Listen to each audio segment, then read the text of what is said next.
Good afternoon, everyone, and welcome to Burlington. I'm so pleased to be joined by Premier Doug Ford, Minister of Labour, Immigration, Training and Skills Development, Monte McNaughton, my colleague, MPP Natalie Pierre, Burlington Mayor Marianne Mead-Ward, and Local 128's Business Manager, Roy Grills. Thank you to the International Brotherhood of Boilermakers for hosting us here today. Boilermakers have been instrumental in the prosperity of our province for over 130 years and are a testament to the value of the skilled trades. Our government recognizes the importance of skilled workers and attracting talent to these vital industries as we build a strong Ontario. Under the leadership of Premier Ford, our government has attracted a historic number of workers into the skilled trades. We are committed to promoting these rewarding, lifelong careers and working in partnership with the International Brotherhood of Boilermakers. Thank you all for being here, and I would like to introduce to you Her Worship Burlington Mayor Marianne Mead-Ward. Thank you so much, Effie. It is an honor to be with you today for this incredible announcement. I want to give a great Burlington warm welcome to the Premier, the Minister, and our two amazing MPPs, Effie Triantafilopoulos and Natalie Pierre. This year, Burlington is celebrating 150 plus years of being incorporated as a city. So 150 years ago, we were formed as the then village of Burlington. We say plus because we recognize that Indigenous people have lived on these lands long before we were here. But I mention that because of the long legacy of the International Brotherhood of Boilermakers that started in the Industrial Revolution hundreds of years ago and well before we were formed as a city. And one of the first steamships was built 206 years ago here in Ontario by the International Brotherhood of Boilermakers. So that legacy of our past and our present, and I know we will have a bright future, and this announcement will be one of those things that helps to get us there. I also did some research on Local 128 and looked at your code that you commit to each other, and it really exemplifies everything in Burlington that we're proud of. Our crest and motto in Burlington is stand by. It means stand with each other, and it means be ready for action. And your code actually talks about your commitment to honoring your mentors and working together as a crew and a family, and all of those things about being people who stand by each other and stand with the city to build our future for the next 7 generations. So thank you for being here and for everything that you do to build an amazing city and an amazing province.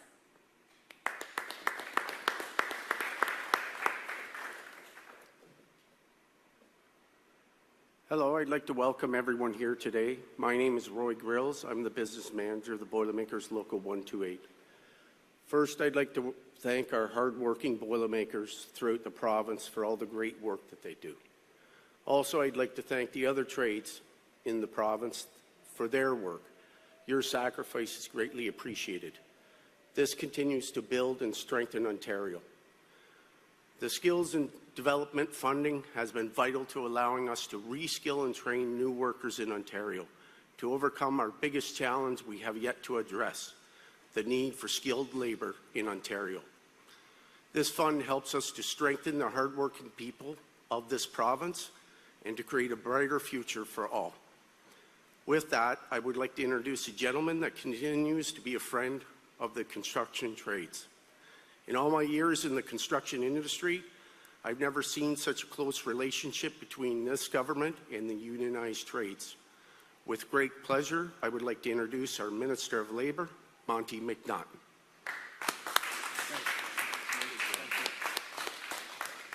Well, thank you. Good afternoon, everyone. Thanks, Roy, so much for that kind introduction.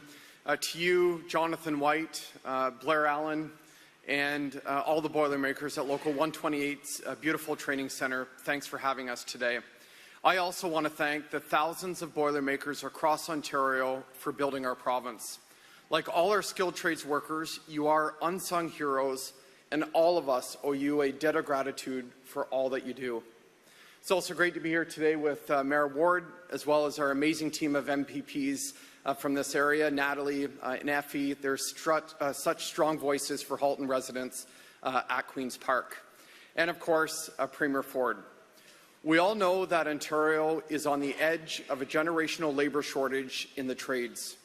In 2021, 1 in 3 journey persons were aged 55 or older and nearing retirement, meaning our province will need over 100,000 more skilled trades workers this decade just in construction alone to build the hospitals, schools and homes families rely on every single day. At the same time, employers are struggling to find the talented workers they need to grow our economy for everyone. That's why, under the leadership of Premier Ford, our government is investing historic amounts in innovative training programs to ensure young people can learn the skills they need to fill in-demand jobs with good pay, defined pensions and benefits, where you can buy a home and raise a family, where you work with your hands and can be damn proud of what you build. That's why, through its first 3 rounds of our Skills Development Fund, our government has now invested $700 million to launch nearly 600 projects to upskill workers in communities right across the province, helping now 500,000 people find the training they need to take the next step in their careers. Because we know that training is what turns potential into a paycheck, and we're just getting started. With that, I'd like to turn it over to the man who is a true champion of the skilled trades in the province. There's been no premier in history that's championed the skilled trades more than Premier Ford. So, Premier, over to you.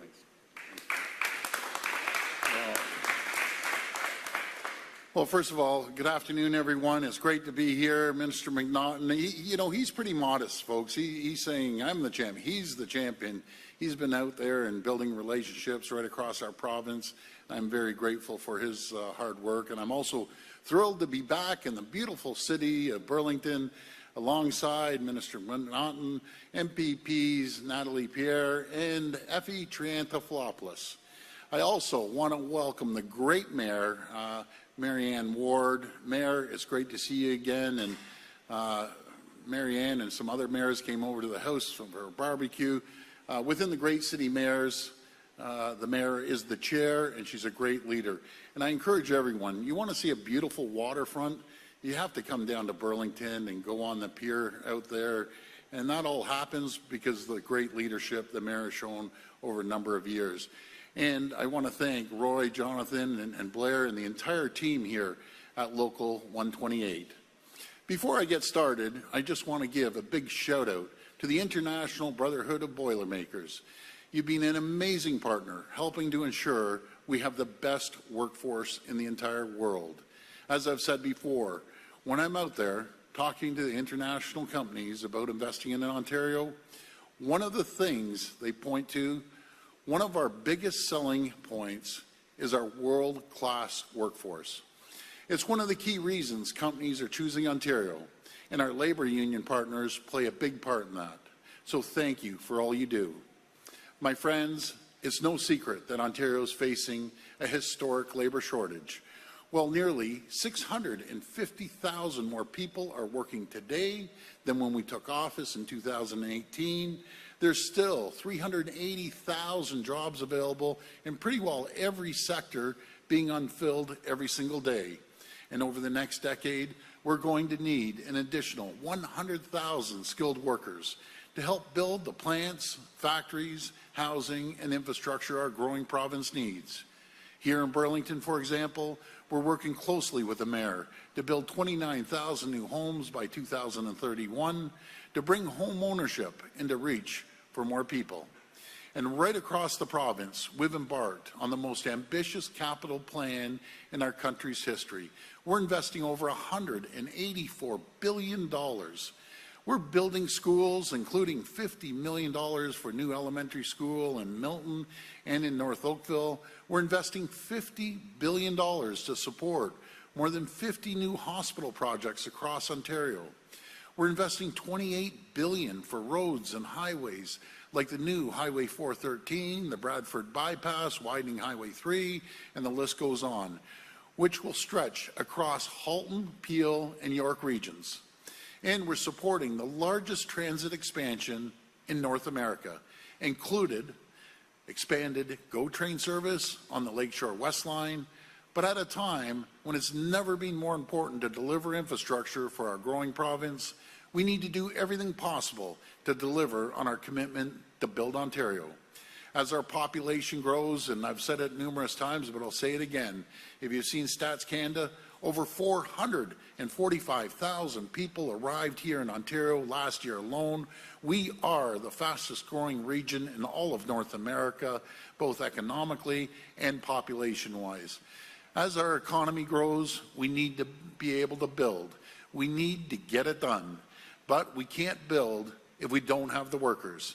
That's why our government is investing over $1.5 billion in our skilled trade strategy, working hand in hand with our labour unions and businesses to train the skilled workforce our growing economy needs. Whether it's upskilling workers, training new ones, or getting skilled immigrants into the province, we're leaving no stone unturned. It's all hands on deck. And so today, we're pleased to announce that as part of our Skills Development Fund, we're investing $535,000 to expand apprenticeship opportunities for future Boilermakers and prioritizing for underrepresented groups. Led by the International Brotherhood of Boilermakers Local 128, this new investment, these new programs, will provide participants with the opportunity to explore and train for rewarding careers as welders, cutters, or riggers. It will expose more young people, women, Indigenous people, and others living in rural Northern Ontario communities to exciting opportunities in the skilled trades. Today, we're also announcing that starting on June the 30th, applications will be open for new capital stream of our Skills Development Fund.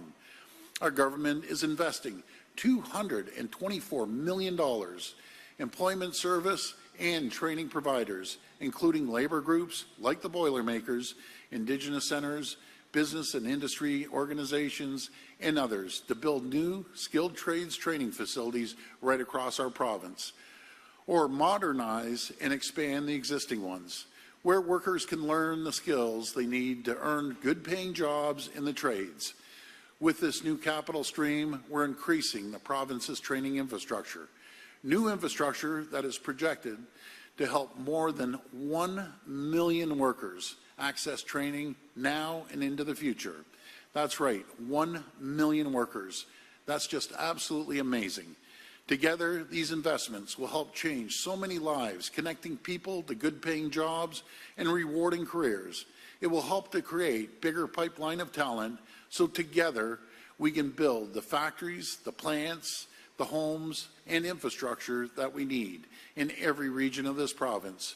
Friends, as we continue to navigate global uncertainty, our government is hard at work building an economy that can weather any storm, an economy that never loses sight of what's most important: helping people succeed, helping workers succeed. That starts with creating the economic conditions and climate that attract investments in growth and good jobs. We have the right plan to build Ontario. We're making electricity more affordable. We're keeping taxes and fees low. We're cutting red tape.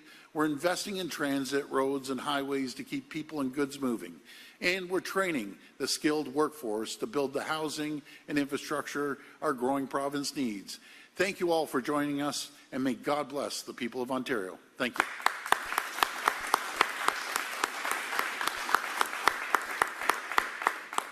We'll now go to the floor for questions. If reporters could please line up at the microphone behind me. Please identify yourselves by name and outlet. And just a reminder, it's one question and one follow-up. First question. Hi, Premier. Matt Ingram from CHCH News. Hi. Hamilton City Council today has approved a recommendation to give $84,000 to the tenants of an affordable apartment building to help them buy the building, turn it into a co-op to prevent redevelopment. The argument being it's cheaper to protect affordable stock than build new affordable units. I'm wondering what you think of this approach. Well, that's going to be up to the City of Hamilton. If they feel that's the right thing to do, God bless them. But this just goes back to the crux of the problem. It's supply and demand. We need more houses. The population is growing at a rapid pace. We have to make sure we have more affordable, attainable, and purpose-built rentals being built to facilitate the growth of our province. So we believe in supply and demand, and all the best to the folks in Hamilton. They're thinking outside the box. What do you think of this idea in terms of expanding it, rolling out wider across the provinces? Is this an idea that you could support if other municipalities wanted to do something like Well, this? that's going to be up to the municipalities, and again, good for them for thinking outside the box. We're focusing all our resources on building a rental and attainable and affordable homes, and it comes down to supply and demand. It will soften the market, or level the market at least. Again, when you have these many people coming into our province every single day, then we need to make sure we have a place to house them. Hi, Premier. Siobhan Morris from CTV. Hi, Siobhan. On the Toronto mayoral race, Yes. John Tory has endorsed Anna Bailau. Yes. Your pick, Mark Saunders, says that John Tory is giving up on Toronto. I'm wondering if that's how you see that endorsement. Well, we have a phenomenal relationship. The mayor, actually, I just texted him a little while ago. We've talked about this many times. I wish he was still mayor, but the people are going to make that decision. But I'll tell you, if you want my opinion, if Olivia Chow gets in, it'll be unmitigated disaster. Taxes are going to go up 25 to 30% when people can't afford the rent, can't afford mortgages now. Businesses are going to be fleeing Toronto as far as I'm concerned. I'll tell you, I've talked to business communities, both myself and the previous mayor, John Tory. People are terrified. Businesses are terrified. Therefore, the workers should be terrified, because we've seen what happens when a mayor, she makes David Miller look like fiscal conservative, and companies will start fleeing. They'll start going. Maybe it's good news for the mayor of Burlington, because all the companies will be coming out here to the GTA. But folks, remember this. God forbid Olivia Chow gets elected, your taxes are going up at an unprecedented rate. Companies will leave, and I'll tell you, I hear rumors even the staff at City Hall is worried. So get out there and vote. I always say that's going to be your choice. I'm voting for Mark Saunders. I don't dictate to people who to vote for, but I think he'd be the best person to keep the taxes low, keep economic development going, and we'll see what happens on next Monday, I guess. Are you saying then basically that in your mind a vote for Anna Bailau would be a vote for Olivia Chow? I'm not saying that. I'm just saying my thoughts on Olivia Chow and my thoughts on Mark Saunders. You know, he's the only one that's going to keep your taxes low, and he's going to create economic development. He's the only one that's run $1 billion operation with 7,000 employees. He's the only one that has represented every part of our city, from north to south to east to west, and all the other ones are basically downtown. I don't think they've crossed north of Bloor Street. So let's go out there. I just tell everyone, no matter who you vote for, please go out and vote. Deborah Saint-Victor from Radio-Canada, Toronto. What's your reaction to the city of Vaughan considering separation from York? Yeah, see, I'm sorry, that's probably John Tory calling me right now. I'll turn that off, sorry. That's the first time that's ever happened. It wasn't John Tory, but anyways, I would have answered it if it was. I apologize. Your question again? So Mayor Del City of Duca, Vaughan? Yeah. Mayor Del Duca wants to explore a new governance model. Would you be willing to work with him? Well, we have the facilitators. We're putting together facilitators to sit down and speak to all the mayors. And, you know, as far as I'm concerned, yes, I understand why Mayor Del Duca would want that. He wants to be able to move forward on housing. They're paying a lot of fees up to the region. A lot of cities want their independence, and I don't blame them. I always want to sit down with the mayors. They know their city better than anyone, and the city council. And it's just a way to streamline government a little bit and get things done and start moving forward. So the facilitators will sit down with all the regions, get their opinion, and then the minister, with consultation of the mayors, because the mayors are absolutely critical in growing this province. And again, Mayor Ward has done an incredible job here in Burlington, one of the most beautiful places anywhere in the province to live. And I just appreciate the mayor's input. Where are we in the process of naming regional facilitators? I have to apologize. You were saying? I Where apologize. are we in the process of naming? Oh, the naming the journal? facilitators. It should be out over the next few weeks, and the minister will make that announcement. We want to get it done as quickly as possible to give people certainty and the community certainty. But again, the most important thing is listen to the mayors. They're the ones who represent the regions. Hi, Doug. Julie Slack from Burlington today. Hi. You've said that you want 29,000 new homes in Burlington Yes. by 2031. Can you make a promise that that won't happen in our green space? Well, again, you know, I don't want to, you know, go into green space, but in saying that, right, I don't believe we're going into any more green space. We have to build homes. Every single person in this room right now at one time lived on, had green space, and then it got developed. We have to be always environmentally cautious, which we have. We're doing a lot of things to protect the environment, no matter if it's changing over to Fasco down the street, to electric arc furnace in Algoma up in Sault Ste. Marie, taking 2 million cars off the road. We're building the largest transit system throughout Toronto and the region, over $30 billion to get people out of the cars into the subways. But, you know, the fact is, you get into the suburbs, 90% of the people drive. And that's why we're investing tens of billions of dollars into electric vehicles. We're seeing the EV revolution happen right here. We're the only region in the entire world, that have the 6th largest auto manufacturers right here in Ontario, and Ford Motor Company is just down the street from where we're standing right here, employing thousands of people. So we're going to continue focusing on making sure that it's not you know, either or. I believe and. You can be environmentally friendly and create economic development. Thank you. Hey, good morning, Premier Colin Demella with Hi, Global Colin. News. So back to Mark Saunders for a question for a second. I'm wondering how active you have been behind the scenes in helping Mark Saunders with his campaign. Have you made any calls to Conservative supporters asking them to vote for Mark Saunders, and will he be there at Fort Fest? Yeah, you know something, you're going to have to ask Mark that and be very frank. I haven't talked to Mark in a couple of weeks. I think the world of him. I think he'd be the best mayor. But no, I haven't been out there banging on doors. I've tried to stay out of it. But, you know, I really love the city I grew up in. I love the city that, you know, we have a business there for 60 years. I love the city that my brother Rob literally stopped the gravy train. And my biggest fear is the gravy train 2.0 coming down the tracks. I've seen it. I've lived it. Colin, you were down there.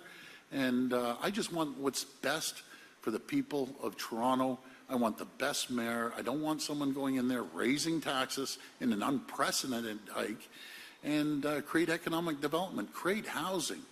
And unfortunately, it'd be an unmitigated disaster if Olivia Chow got in. Her policies don't work. Matter of fact, Colin, what is her policies? I've heard one policy: I'm raising taxes. If you don't think that puts a chill through people, it really does. And it puts a chill through businesses. I can assure you that. This will be the last question. It's still me. There's a lot of speculation, Premier, that you've been considering a cabinet shuffle. I know you're going to say that you have the best cabinet ministers in Ontario, but are you ruling out a cabinet shuffle entirely, or is a cabinet shuffle this summer or this year on the table? Well, we never rule out anything. I can tell you I have the best team assembled that I've ever seen, municipally, provincially, or federally. Just right here. That's an incredible team. The 3 members that represent this area, or 2 that represent this area, and Minister McNaughton. We have a team of all-stars, and I just don't say all-stars, we really do. It's incredible. They're very diverse in the sectors they come from. It's a snapshot of Ontario, very, very diverse culturally as well. But we have an incredible team. And when I say a team, Team Ontario, people like the Boilermakers, like labor unions that have supported our party to move the province forward. They've been absolutely incredible. I'll always have their backs. And folks, right now, we have a pretty good thing going. I talk to a lot of ambassadors around the world, consul generals, governors in the U.S., and the most common thing, what the heck are you guys doing to keep the economy going? We're working with the people of Ontario. And so let's just keep going, keep moving the ball down the field as we see other regions around the world going through some tough times. We have the greatest region in the world to raise a family, to have a quality of life, to start a business and grow the economy. And it's thanks to folks like the Boilermakers that make this happen. I'm very, very grateful for them asking us to come by today. Thanks so much, everyone. Thank you. Thanks, everyone. Appreciate it.